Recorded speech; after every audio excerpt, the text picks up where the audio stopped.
အားလုံးလည်းမင်္ဂလာပါတစ်သက်ခက်ကနေကြိုဆိုလိုက်ပါတယ်စိတ်ကူးရင်ကဘာထဲမှာတော့တင်ဟာဘသူ့ကိုမှမကြောက်တဲ့သူရဲကောင်းတူအမိတ်ပေးတိုင်းလက်အောက်ငယ်သားတွေကနာခံပြီးဘယ်ရန်သူမဆိုခြေမုံနိုင်ခဲ့တယ်ဒါပေမဲ့တကယ်လက်တွေ့ဘဝမှာတော့ဘာမှမဟုတ်တဲ့အလုပ်လက်မဲ့တယောက်ကဲအဲ့လိုလူတယောက်ကိုတစုံတစ်ဦးကကျိုးဆဲရကစားထောင်ချောက်ဆင်ပြီးလူတက်မှုမသိမ်းမှုလိုမျိုးရာဇဝတ်မှုကြီးတစ်ခုရဲ့တရားခံအဖြစ်ပုံဖော်လိုက်မယ်ဆိုရင်ဘာတွေဖြစ်သွားမလဲတက်တီအထောက်သားတွေရမငင်းနိုင်လောက်အောင်ခိုင်မာနေမယ်ဆိုရင်ရောတင်းရဲ့ကဘာကြီးတစ်ခုလုံးပြိုလဲသွားတဲ့အခါတင်းယုံကြည်ခဲ့တဲ့အမှန်တရားတွေကလိမ်ညာမှုတွေဖြစ်နေတဲ့အခါတင်းဘယ်လိုယုံထွက်မလဲဒီနေ့ကျွန်တော်ပြောပြချင်တာကတော့ဒီလိုအခြေအနေမျိုးရင်ဆိုင်ခဲ့ရတဲ့လူငယ်တဦးရဲ့အသေးတိုင်ရုန်းကန်ခဲ့ရပုံအကြောင်းပဲဖြစ်ပါတယ်ကျွန်တော်တို့ရဲ့ဇက်လိုက်ကောင်လေးကခေါင်းဆောင်ပန်းမှာတစ်ချိန်ကတိုင်ကွန်ဒိုချန်ပီယံဟောင်းဦးဆိုပေမဲ့အခုမှတော့အလုံးလက်မဲ့ဘဝနဲ့အင်တာနက်ကဖေးတွေမှာ online game တွေကိုကစားရင်အချိန်ကုန်ဆုံးနေတယ်တယောက်ပေါ့ game ထဲမှာဆိုရင်တော့သူကကပတိန်လို့လူသိများပြီးအထူးတပ်ဖွဲ့တစ်ခုကိုဦးဆောင်ကမဟာဗျူဟာမြောက်စစ်ပွဲတွေကိုဦးစီးနေတဲ့ခေါင်းဆောင်တဦးပါသူ့ရဲ့အဖွဲ့ထဲမှာဆိုရင်အကိုထောကိုလို့ခေါ်တဲ့ဖုန်းနဲ့ပဲစကားပြောတဲ့မင်းမရောင်ဆောင်ထားတဲ့အမျိုးသမီးတဦးဆရာယုံလို့ခေါ်တဲ့နီးပညာရှင်ချက်စီးတူလို့ခေါ်တဲ့တနက်ပြည့်ကျွမ်းကျင်ပြီးဖောက်ခွဲရေးပညာရှင်ရောရဲ့အီမီလို့ခေါ်တဲ့ဗီဒီယိုကပညာရှင်တို့ပါဝင်ကြပါတယ်သူတို့အကြောင်းကိုသိတဲ့နောက်ထပ်အတွဲလည်းရှိပါသေးတယ်။ Onfe Ampe လို့ခေါ်တဲ့ online မှာအထီးကျန်တဲ့လူငယ်တွေကိုကူညီပေးတဲ့ online လူကြီးရုပ်တံထုတ်လွှင့်သူတို့လည်းပါဝင်ပါသေးတယ်။ခေါင်းဆောင်ကဂိမ်းစော်နေတော့အမေးစီကဖုန်းလာပြီးကတ်ဆိုးဘေးကိုပြောတာတော့ငင်းခဲ့သူပါ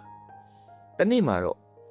့ခေါင်းဆောင်ကွန်ရဲ့ဘေးမှာဖုန်းလေးတစ်လုံးကပိုင်ရှင်ကမေးထားခဲ့ပြီးဖုန်းလာတဲ့အချိန်ခေါင်းဆောင်ကွန်ကဖုန်းကင်လိုက်ပြီးတော့သူ့ရှီကိုဒီဖုန်းလေးပြန်လာပေးပါ။1 3သိန်းပေးပါမယ်ဆိုပြီးကမ်းလှမ်းလာတဲ့ဖုန်းကောတစ်ခုကိုလက်ခံရရှိခဲ့ပါတယ်။ပုံမှန်အတိုင်းဖုန်းကိုဟိုတယ်တစ်ခုမှနေတဲ့ကောင်မလေးတယောက်စီတွားပို့ပေးပြီးပြန်လာခဲ့ပါတယ်။နောက်နေ့မနက်မှာပဲရဲတွေကခေါင်းဆောင်ကွန်ကိုသူ့အိမ်မှာပဲအိတ်နေတော့မှာပဲဖမ်းဆီးတွားခဲ့ပါတယ်။သူ့ကိုဆွဆွဲထားတဲ့ရာဇဝတ်မှုတွေကတော့အင်မတန်ကြောက်စရာကောင်းလာပါတယ်။အသက်မပြေတဲ့မိန်းမတဦးကိုပသိန်းကျင့်ပြီးဓာတ်နဲ့အချိန်ချင်းထိုးတက်ခဲ့တဲ့ရာဇဝတ်မှုပါ။ဒီလိုနဲ့ခေါင်းဆောင်ကွန်ရဲ့ဘောဝတ်ထူတော့နေရဲစကန်တို့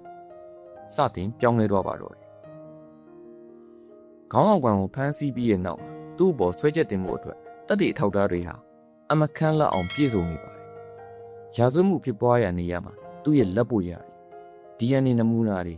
တိုက်ခန်းလေးကိုဝင်ရောက်သွားတဲ့ CCTV မှတ်တမ်းတွေအားလုံးကခေါင်းဆောင်ကွန်ကိုပြစ်မှုကျူးလွန်သူအဖြစ်တိတိကျကျဖော်ပြနေကြပါတယ်။အဆိုးဆုံးကတော့သူမှတ်တော်မမှတ်မိရဲ့ဗီဒီယိုမှတ်တမ်းတွေပါရဲလက်ထဲမှာရှိနေတာပါပဲ။တရားရုံးမှာလည်းရှင်းနေဖြစ်သူကအကျိုးကြောင့်ဘာမှမရှင်းပြပဲသူ့ဘက်ကနေခုခံခြေပမဲ့အစားပြစ်မှုအားလုံးကိုဝန်ခံခိုင်းနေပါတယ်။တစ်ဆက်သေးမှာပဲနိုင်ငံရဲ့ရုပ်တံတွေကလည်းခေါင်းဆောင်ကွန်ကိုတက်ငင်မသိန်းကောင်ဖြစ်အသားပေးဖော်ပြတဲ့တည်င်းတွေပလူပြန်အောင်ထွက်ရှိခဲ့ပါတယ်။ဒီလိုအခြေအနေကြားမှာခေါင်းဆောင်ကွန်တယောက်ရာဇဝတ်မှုကျူးလွန်သူအဖြစ်ထောင်ထဲတကြွပြစ်ဒဏ်ချမှတ်ခင်ရပြီးထောင်ထဲသို့ရောက်ရှိသွားပါတော့တယ်။ခေါင်းဆောင်ကွန်ရောက်ရှိတဲ့ထောင်ရတဲ့အစိုးရကအစိုးသုံးနေတာထားတဲ့ထောင်ဖြစ်နေပါတယ်။ထောင်ထဲရောက်တော့လေခေါင်းဆောင်ကွန်ကညီနေရသူတယောက်မဟုတ်ပါဘူး။ထက်ရရှိတဲ့ဖိနှိပ်မှုတခြားအကျဉ်းသားတွေနှိပ်စက်မှုတွေကိုခံစားရနေပါတယ်။ထောင်ထဲမှာနာမည်ကြီး2ယောက်ရှိပါတယ်။ခေါင်းဆောင်မှာဆိုတဲ့ဂိုင်းခေါင်းဆောင်တဦးနဲ့ဝင်းဆက်သွေးအေးလူသက်သမားတဦးလိုပဲဖြစ်ပါတယ်။အထူးသဖြင့်ခေါင်းဆောင်မှာလို့ခေါ်တဲ့ခက်တန်ကြမ်းတဲ့အကျဉ်းသားတဦးကခေါင်းဆောင်ကွန်ကိုအမြဲတမ်းလိုအနိုင်ကျင့်နေခဲ့ပါတယ်။ခေါင်းဆောင်ကွန်ကလည်းသူ့ရဲ့တိုင်ကွန်ဒိုပညာနဲ့ပြန်လည်ကုခံရဲ့အသက်ရှင်ရပ်တည်နေဖို့ကြိုးစားခဲ့ရပါတယ်။ခေါင်းဆောင်ကွန်ကကိုခံပညာတတ်ထားသူပီတာစွာဖြင့်သူ့အတွက်အန္တရာယ်ဖြစ်စေနိုင်တဲ့ခန္ဓာကိုယ်အစိတ်ပိုင်းတွေကိုမထိကြအောင်အမြဲတမ်းကာကွယ်ရှောင်ရှားနေခဲ့ပါတယ်။ဒါပေမဲ့သူ့စိတ်ထဲမှာတော့သူကျူးလွန်ခဲ့တာမဟုတ်တဲ့ရာဇဝတ်မှုတစ်ခုအတွက်အပြစ်ပေးခံရတဲ့အဖြစ်ကိုလက်မခံနိုင်ပဲရုန်းကန်နေခဲ့ရပါတယ်။တရက်ထမင်းစားနေလို့ခေါင်းဆောင်ကွန်တော့ဝင်းဆက်သွေးအေးလူတော်မှာရောက်ရှိလာခဲ့ပါတယ်။မင်းထန်ရာတွေကိုဒီအရွက်နဲ့လိမ့်ပြီးတက်တာအောင်လို့ပြောပြခဲ့ပါတယ်။တနေ့မှာတော့ခေါင်းဆောင်ကွန်နဲ့ခေါင်းဆောင်မတို့ထိတ်တိုက်တွေ့ဆုံတိုက်ခိုက်ကြရင်ခေါင်းဆောင်မကအကြီးကျယ်ဒဏ်ရာရရှိသွားခဲ့ပါတယ်။ဒါကိုမကျေနပ်ပဲခေါင်းဆောင်ကွန်ကိုတက်ဖို့ကြံစီပါတော့တယ်။ထို့အချိန်မှာခေါင်းဆောင်ကွန်ရဲ့အမေကလည်းရန်သူတွေရဲ့လေသားမှုတံကိုမခံနိုင်ပဲကိုယ့်ဘာသာကိုအဆုံးစီရင်ခဲ့ပါတယ်။ဒီလိုနဲ့ထောင်ဝင်စာတွေ့နေကြအချိန်ရောက်ရှိလာခဲ့ပါတယ်။ဒီတစ်ခါမှာတော့သူ့အမေမလာနိုင်တော့ပဲရှေ့နေနေတာတွေးဆုံခဲ့ရပြီ။သူ့အမေရဲ့ဇာဝနာကိုကျင်းပခွင့်ရဖို့အတွက်ခေါင်းဆောင်ကွန်စီလက်မှတ်လေးထိုးဖို့စာရွက်လေးလာပေးခဲ့ပါတယ်။ခေါင်းဆောင်ကွန်ရဲ့ခေါင်းထဲမှာသူ့အမေပြောတဲ့စကားတွေပဲပြန်ကြားရောက်နေခဲ့ပါတယ်။ ငါမသိန်းကောင်ရဲ့အမေတော့အဖြစ်မခံနိုင်ဘူးနင်းလည်းမသိန်းကောင်မဖြစ်ချင်တီးခံပြီးနေဆိုပြီးမှာခဲ့တာတော့ပြန်တွေးဝမ်းနဲ့နေခဲ့ပါတယ်စိတ်ရက်တွေကြပြီးအားလက်ချိန်တစ်ခုမှခေါင်းဆောင်မတို့အဖွဲ့ကခေါင်းဆောင်ကွယ်ကိုတက်ဖို့စတင်လှုပ်ဆောင်ပါတော့တယ်ဒီတစ်ခါမှာတော့ထောင်ရာရှိတွေကခေါင်းဆောင်ကွယ်မတရားခံစားနေရတာတွေကိုစားနာပြီးကောက်ဝယ်ပေးဖို့လုပ်ပေးခဲ့ပေမဲ့ခေါင်းဆောင်မရဲ့အဖွဲ့ကလူတွေကအရာရှိတွေကစတင်တိုက်ခိုက်ပြီးပွဲစုအောင်လှုပ်ဆောင်ခဲ့ပါတယ်အဲ့ဒီအချိန်မှာခေါင်းဆောင်မကခေါင်းဆောင်ကွယ်ရဲ့နောက်ကိုတွားပြီးဓာတ်နဲ့ထိုးဖို့လုပ်တော့ခေါင်းဆောင်ကွယ်ကခုခံတိုက်ခိုက်လိုက်တဲ့အခါမှာခေါင်းဆောင်မဒဏ်ရာရရှိသွားပြီးထိုအချိန်မှာပဲခေါင်းဆောင်ကွယ်သူ့ကိုယ်တူလဲဘိုက်ကိုဓာတ်နဲ့ထိုးခဲ့ပါတယ်ဒဏ်ရာကိုစီရသွားတဲ့အတွက်ထောင်ကနေအပြင်ဆေးရုံမှာစေကူတာဖို့ကားနဲ့ပို့ဆောင်ပေးခဲ့ပါတော့တယ်ခေါင်းဆောင်ကွယ်ဟာကားပေါ်ကနေလွတ်ဖို့ကြိုးတိုင်းထောင်ရရှိသူစတင်တိုက်ခိုက်ပါတယ်နောက်ဆုံးကားမောက်သွားပြီးခေါင်းဆောင်ကွယ်လည်းအပြင်ထွက်လို့ရသွားပါတယ်ဒီအချိန်မှာထောင်ရရှိကတနည်းနဲ့ချိန်ပြီးပြစ်လို့ရခဲ့ပြီမပြစ်တော့ပဲခေါင်းဆောင်ကွယ်ကိုတေချာလွတ်ပေးလိုက်ပါတော့တယ်ခေါင်းဆောင်ကွယ်ကထောင်ကလွတ်လာပြီးသူ့အမေတေခဲ့တဲ့ကိစ္စအတွက်အရင်စုံစမ်းဖို့ရှေ့နေစီရောက်လာခဲ့ပေမဲ့ရှေ့နေကတိုင်လိုက်တာကြောင့်ထွက်ပြေးခဲ့ရပြန်ပါတယ်ဒီလိုနဲ့အင်တာနက်ကဖေးဆိုင်ကြီးမှာသူ့တည်င်းတွေပြန်ရှာရင်အကိုထောဖို့ရဲ့ခြေပထားတဲ့ဗီဒီယိုရှာဖွေတွေ့ရှိသွားခဲ့ပါတယ်အကိုထောဖို့ကခေါင်းဆောင်ကွယ်မတရားခံရအောင်တက်တေပြဖို့အတွက်အချက်လက်တွေနဲ့ပြောပြထားပါတယ်ဒီလိုနဲ့စတင်ပြီးအကိုထောဖို့နဲ့ပြန်ဆက်တွယ်ခဲ့ပါတယ်အကိုထောဖို့စီရောက်တော့မှအကိုထောဖို့ကတဆင့်တင်းတစ်ခုလုံးကူညီဖို့ခေါ်လိုက်ကြောင်းပြောပြခဲ့ပါတယ်အကုန်လုံးကလည်းသူတို့ခေါင်းဆောင်ကွယ်ကိုယုံကြည်ရတဲ့အတွက်မတရားမှုတက်တေပြဖို့အကုန်ကြိုးစားကြပါတော့တယ်ဒီမှာတကယ်ဂိမ်းစတာပါပြင်လောကရဲ့ဂိမ်းကိုဂိမ်းမာတွေကစတင်ကစားပါတော့တယ်သူ့တာဝန်နဲ့သူယူကြပြီးတော့တက်တွေကိုစုဆောင်းပြီးလှုပ်ဆောင်ခဲ့ကြပါတယ်အကိုထောဖို့တွေးရှိခဲ့တဲ့ကုန်လင်ကားတစ်ခုကနေစတင်ပြီးစုံစမ်းကြပါတယ်ကာတင်ရန်တစ်ခုစီတွားရောက်ရှာဖွေခဲ့ကြပြီးစင်ပြီးတစ်ဆင့်စုံစမ်းသိရှိခဲ့ရလားတူပုံစံတူပြစ်မှုတစ်ခုကိုခြေရာခံမိသွားပါတယ်ခေါင်းဆောင်ကွယ်လုံးချန်ခင်ရလို့ပဲဆယ်လီတယောက်ကိုအမတ်တဦးရဲ့သမီးကတက်လိုက်တဲ့အတွက်သူ့သမီးရဲ့အမှုကိုလွတ်အောင်အခြားကောင်မလေးတယောက်အစားတို့စီစဉ်တာတွေကိုခေါင်းဆောင်ကွယ်တို့အဖွဲ့ကတွေ့ရှိသွားခဲ့ပါတော့တယ်သူ့ရဲ့အမှုကလည်းရိုးရိုးစင်းစင်းလူတက်မှုမဟုတ်မှန်းသိလာခဲ့ရပါတယ်သူတို့တွေ့ရှိခဲ့ရတဲ့အထောက်အထားတွေကတော့ဖုန်းပြန်ပို့ခိုင်းတာခေါင်းဆောင်ကွယ်ရဲ့လက်ပွေရရှိဖို့အတွက်ထောင်ချောက်ဆင်ခဲ့တာဖြစ်ပြီး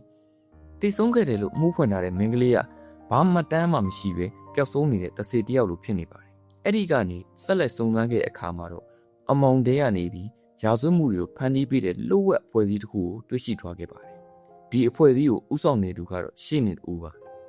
ါသူကလူချမ်းသာတွေဩဇာရှိတဲ့သူတွေတာသမီကျူးလွန်တဲ့ရာဇဝတ်မှုတွေကိုဖုံးကွယ်ဖို့အပြစ်မရှိတဲ့လူတွေကိုပုံဖော်တဲ့အတွက်ငွေကြေးယူပြီးအကွက်ချက်စီစဉ်ပေးသူဖြစ်နေပါတယ်ခေါင်းကောင်ရေးထည့်ခဲ့ရတာကလည်းသူဟာအလုတ်လက်မဲ့ဖြစ်ပြီးမှတ်တမ်းမကောင်းတဲ့လူတစ်ယောက်ဖြစ်တာကြောင့်ခေါင်းကောင်ရဲ့အဖွဲ့သားတွေကသူတို့ရဲ့ online game စွမ်းရည်တွေလက်တွေ့ကဘာမှာအသုံးချပါတော့တယ်အကိုထောဖို့ရဲ့ကွန်ပျူတာဟက်တာတွေအချက်လက်တွေခွဲယူတာတွေကကျွမ်းကျင်ပြီးဆရာယုံကတော့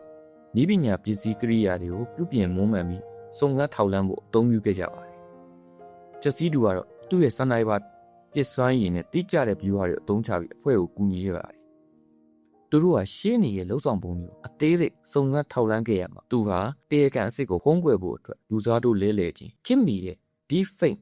ဤပညာတွေအသုံးပြုပြီးဗီဒီယိုမှတ်တမ်းတွေဖန်တီးခြင်း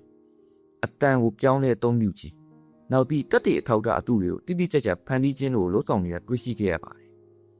သူတို့စုံစမ်းမှုရဲ့အရေးကြီးဆုံးတွေ့ရှိချက်ကတော့ရှင်းနေရဲ့လိညာမှုတွေအားလုံးမှတ်တမ်းတင်ထားတဲ့ USB drive တစ်ခုပါပဲတက်တဲ့အထောက်အထားတွေအားလုံးရရှိသွားတဲ့အခါမှာတော့ခေါင်းဆောင်ကွယ်နဲ့သူ့အဖွဲ့သားတွေကရှင်းနေနဲ့သူ့ရဲ့နောက်လိုက်နောက်ပါတွေကိုထိတ်တက်ရင်ဆိုင်ဖို့ဆုံးဖြတ်ခဲ့ကြပါတယ်ဂိမ်းတွေအတိုင်းပဲသူတို့ကမဟာဗျူဟာမြောက်စီရင်ခဲ့ရပြီးရဲတွေရှင်းနေရဲ့လူတွေနဲ့ပြင်းထန်တဲ့တိုက်ပွဲဆင်နွှဲခဲ့ကြပါတယ်ဒီတိုက်ပွဲအတွင်းမှာခေါင်းဆောင်ကွယ်ကိုထောင်ထဲမှာအနိုင်ကျင့်ခဲ့ခေါင်းဆောင်မတယောက်ကအပြင်တို့ထွက်လာခဲ့ပြီးတကယ်တော့ရှင်းနေရဲ့လူယုံတယောက်ဖြစ်နေရတဲ့အကြောင်းခေါင်းဆောင်ကွယ်ကိုဖမ်းဆီးပြီးတဲ့ခဲ့ရအနိုင်ကျင့်မှုအတွက်စီစဉ်ထားသူတယောက်ဖြစ်ကြောင်းပေါ်ပေါက်နေခဲ့ပါတယ်နောက်ဆုံးမှာတော့ခေါင်းဆောင်ကွယ်တို့အဖွဲ့အကုန်မိသွားခဲ့ပါတယ်လွတ်မြောက်နေတာကတော့ခေါင်းဆောင်ကွယ်နဲ့အကိုထောဖို့ပဲဖြစ်ပါတယ်ခေါင်းဆောင်ကွယ်ကအကိုထောဖို့ရုပ်တံလွတ်နေစီကိုလိုက်ပို့ခဲ့ပြီးခေါင်းဆောင်ကွယ်ကဖမ်းခံလိုက်ဖို့အညံ့ခံလိုက်ပါတယ်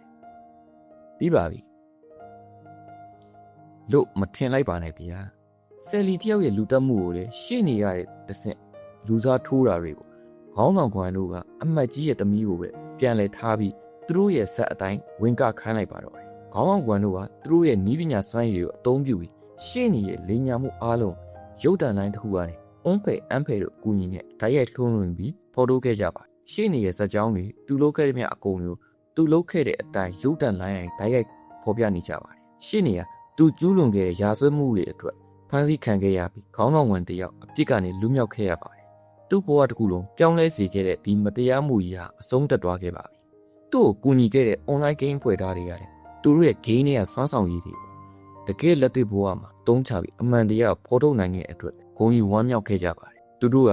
လူမှုကွန်ရက်ပေါ်မှာပဲတွေ့ဆုံခဲ့ကြပေမဲ့အပြင်လောကမှာတငယ်ချင်းအစ်စ်မှန်တွေဖြစ်သွားခဲ့ကြပြီးအနာဂတ်မှာလေဒီလိုမတရားမှုတွေတိုက်ဖြတ်ဖို့အတွက်ဆက်လက်ပြီးလက်တွဲလှုပ်ဆောင်သွားကြဖို့ဆုံးဖြတ်ခဲ့ကြပါတယ်ဒီရုပ်ရှင်ကလည်းကျွန်တော်တို့ရရှိလိုက်တဲ့သင်ခန်းစာကတော့ digital ခေတ်ကြီးမှာအချက်လက်တွေကိုလိမ်ညာဖန်တီးပြီးလူတစ်ယောက်ရဲ့ဘဝကိုဘယ်လောက်ထိဖျက်ဆီးပစ်နိုင်လဲဆိုတာကိုပြသနေတာပါဒါပေမဲ့အမှန်တရားဘယ်တော့မှအမောင်ထဲမှာပုံကွယ်နေမှာမဟုတ်ပဲတနေ့နေ့တစ်ချင်းချင်းမှာပေါ်လွင်လာခဲ့မှာပါဆိုတဲ့စကားကိုဒီရုပ်ရှင်ကတက်တည်ပြနေခဲ့တာပါပဲမိတ်ဆွေတို့ရော